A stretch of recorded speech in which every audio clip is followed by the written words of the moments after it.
보면 때가 있어서 이곳에 잠시 서보았습니다. 저도 앉아서 오늘은 해볼까 싶어요. 네, 감사합니다. 평화와 사랑의 순간들로 촘촘히 채워지길 바라는 마음으로 오늘의 하늘 뜻을 준비해 보았습니다. 고린도후서 1장 7절의 말씀인데요. 제가 읽어보겠습니다. 여러분에게 거는 우리의 희망은 확고합니다. 우리는 여러분이 여러 고난에 함께하는 사람이 된 것처럼 그렇게 위로에도 함께하는 사람이라는 것을 알기 때문입니다. 지금 방금 읽은 고린도후서 1장 7절의 말씀은 사도 바울이 매우 복잡한 시간을 통과하면서 써내려간 편지 중에 아주 극히 일부입니다. 이 고린도 교회에 전하는 편지였는데요. 그 고린도라고 하는 도시가 기원전 44년에 율리우스 카이사르에 의해서 로마의 식민지로 재건됐던 그런 도시였다고 합니다. 근데 되게 다양한 사람들이 그때 당시 그 도시에 거주하고 있었다고 해요. 로마 시민권을 가진 퇴역 군인과 행정 관리들이 있었고, 상업으로 부를 쌓은 신흥 부유층들이 있었고, 시민권이 없는 자유민들이 있었고, 그리고 많은 노예들이 있었다고 합니다. 그래서 이 고린도라고 하는 도시는 고대 지중해 세계에서도 어떤 계층 간의 충돌이 굉장히 특히 심했던 곳이라고 평가되었다고 합니다. 이런 도시 가운데 고린도 교회 공동체가 있었습니다. 그래서 그런지 이 고린도 교회 역시 매우 복잡한 공동체였던 것 같아요. 이 교회 안에 유대인이 있었고, 이른바 이방인이 있었고, 되게 부유한 사람이 있었고, 그리고 가난한 사람도 있었고, 로마 시민도 있었고, 노예도 있었고, 다양한 한 공동체 안에서 함께 신앙생활을 하고 있던 분들이 다양한 어떤 정체성으로 함께하고 있었던 것 같습니다.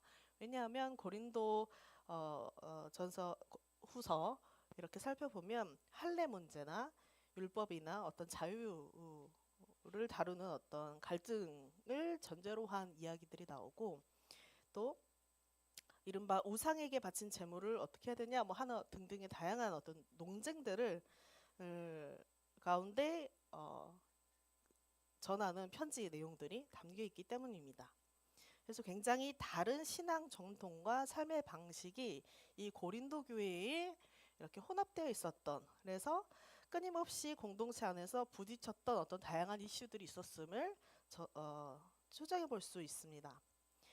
하지만 우리가 고린도 공동체가 겪었던 이 내부적 갈등을 비롯하여서 큰 환란이 있었다고 하는데 그것이 무엇인지 적혀 있지 않아서 우리는 전부 다 알 수 없습니다만은, 바울은 큰 환란을 겪어가는 고린도 고난과 고난과 위로라고 하는 말을 함께 전달합니다. 여러분이 여러 고난에 함께하는 사람이 됐고, 그렇게 위로에도 함께하는 사람이라는 것을 알기에 희망이라고 이야기를 합니다. 이런 상황은 오늘의 사례로 뭔가 살펴보면 조금 더 이게 무슨 말인지 와닿을 수 있을 거라 생각이 듭니다. 정경일 박사님이 4.16 가족분들과 함께 10여 년 넘게 함께 연대를 해왔습니다. 함께 예배드리고 각 상황들 전국 각지 다니면서 연대를 해왔는데요. 2016년도에 기도회를 열었는데, 광화문 광장에서 인도에서 온 달릿 신학자 분들하고 한국의 민중 신학자들하고 같이 연계해서 세월호 유가족 분들을 만나가지고 아픔과 아픔의 연대라고 하는 이름의 기도회를 열었다고 합니다. 이 달릿 신학자 분들은 그 달릿이라고 하는 뜻이 깨어진이라고 하는 의미를 담고 있다고 해요. 근데 이 인도의 그 계급이 있고 불가촉 천민이라고 일컬어지는 이 분들의 해방을 다루는 신학을 추구하는 분들이 달릿 신학자들이라고 하는데, 이분들이 이 불가촉 청민의 해방을 추구하며 애써왔기 때문에 오랜 세월 어떤 구조적인 차별이나 배제 속에서 살아왔던 본인들의 경험이 세월호 유가족 분들의 경험과 뭔가 오버랩되는 지점들이 있었던가 봐요. 그래서 그 기도회 때 그 두 존재들이 세월호 유가족 분들과 달리 신학자 분들이 그렇게 부둥켜 안고 울었었다라고 하는 이야기를 정교일 박사님이 전해주신 적이 있습니다. 그래서 뭔가 세월호 유가족 분들이 자식 혹은 사랑하는 이를 잃고도 위로 대신에 그 당시 그리고 많은 시간 동안 의심과 모욕을 감당을 했어야 됐던 그런 상황들에 특히 이 달리 신학사분들이 어떤 아픔에 공감되셨던 것 같아요. 그래서 뭔가 유사한 방식으로 깨졌다라고 여기셨다고 합니다. 그래서 긴 설명 없이도 더 어떤 특별한 설명을 상호하지 않더라도 함께 울게 되었고 서로의 아픔을 다양한 방식으로 끌어안을 수 있었다. 그런 경험을 해보게 되었다라고 전합니다. 그리고 이어서 정경일 박사님은 또 이렇게 전합니다. 이런 아픔과 아픔의 연대가 가능한 이유가 뭘까라고 질문하는데요. 고통의 가장 깊은 자리로 던져진 사람에게는 다른 사람의 고통이 더 이상 남의 일이 아니게끔 느껴지기 때문이다 라고 합니다. 내가 자신이 가장 간절히 원했던 방식으로 다른 사람의 고통을 내 일처럼 받아들이게 됩니다. 고통을 괴로움으로 만드는 것은 또 외로움이다 라고 전합니다. 고통 그 자체도 그 고통 자체지만 더욱 힘들게 만드는 것은 혼자 견뎌야 한다는 느낌이 사람을 더 깊은 절망으로 밀어 넣는 게 아닐까라고 짚는데요. 반대로 고통 속에서도 함께 견뎌주는 사람들이 있다면 보다 그 시간을 지나갈 힘을 얻게 되는 것 같다고 전합니다. 고린도 교회가 큰 환란 속에서도 보다 한 발 내딛기 위해서 애써가면서 토론하고 논증하고 했던 것처럼 또 한켠에는 우리가 기뻐할 수 있었다라고 고린도 공동체가 고백을 하는데요. 그 큰 환란 속에서도 내디딜 수 있었던 것은 서로에게 베풀고 돌보는 공동체의 어떤 우애가 있었기 때문이지 않을까.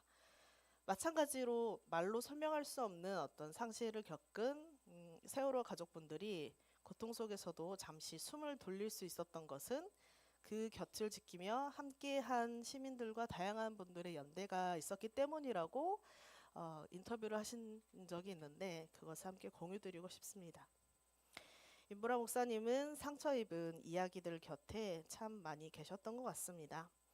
어쩌면 목사님도 깨어진 경험들이 있었고 그래서 다른 이의 아픔이 나의 아픔이 되었던 걸까 이런 생각도 이어가 봅니다.